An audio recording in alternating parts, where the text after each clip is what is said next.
বাগেরহাটে 4টি সংসদীয় আসন নির্বাচন ঘিরে পাল্টে গেছে রাজনৈতিক সমীকরণ। বিএনপির বিদ্রোহী প্রার্থীরা নিজ দলের জন্য বাড়তি দুশ্চিন্তার কারণ হয়ে দাঁড়িয়েছে।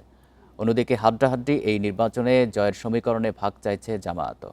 বাগেরহাটের 4টি আসনের প্রেক্ষাপট আগের চেয়ে অনেকটাই বদলেছে। ভোটের হিসাব মিলাতে হিমশিম খাচ্ছে বিএনপি ও জামায়াত। প্রতিদ্বন্দ্বিতায় আছে মোট 23 জন প্রার্থী। লড়ছে ইসলামী আন্দোলন, জাতীয় পার্টি, জাতীয় সমাজতান্ত্রিক দল, মুসলিম লীগ ও বিএনপির স্বতন্ত্র প্রার্থী। একাই 3টি আসনে স্বতন্ত্র প্রার্থী জেলা বিএনপির সাবেক সভাপতি MAS সেলিম।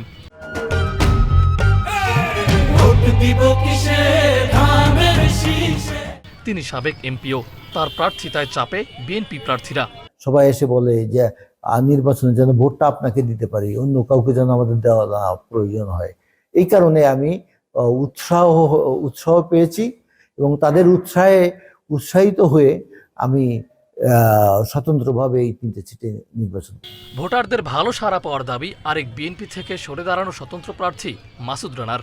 অলি গলি নারী নক্ষত্র বাগেরহাটকে চিনি ও জানি, এবং তার যে সাড়া পেয়েছি আমি না, আমার বিভিন্ন মিডিয়া থেকে এবং সাধারণ মানুষের মাধ্যমে যে সাড়া পেয়েছি, আলহামদুলিল্লাহ 100% আমি আশাবাদী। দলের প্রার্থীদের বিজয়ী করতে নেতাকর্মীদের ঐক্যবদ্ধ থাকার আহ্বান জানিয়েছেন জেলা বিএনপির যুগ্ম আহ্বায়ক। বিএনপির সমস্ত নেতাকর্মীরা ঐক্যবদ্ধভাবে ধানের শীষ প্রতীককে বিজয় লাভ করানোর জন্য কাজ করে যাচ্ছে। ভোটে জিতলে মাদক, সন্ত্রাস ও চাঁদাবাজ মুক্ত বাগেরহাট গড়ার প্রতিশ্রুতি দিচ্ছেন বাগেরহাট 2-এর বিএনপি প্রার্থী।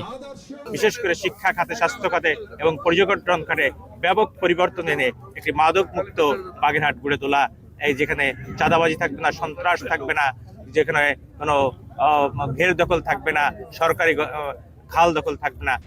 ইনসাফ প্রতিষ্ঠার কথা বলছেন বাগেরহাট 4-এর জামায়াত প্রার্থী।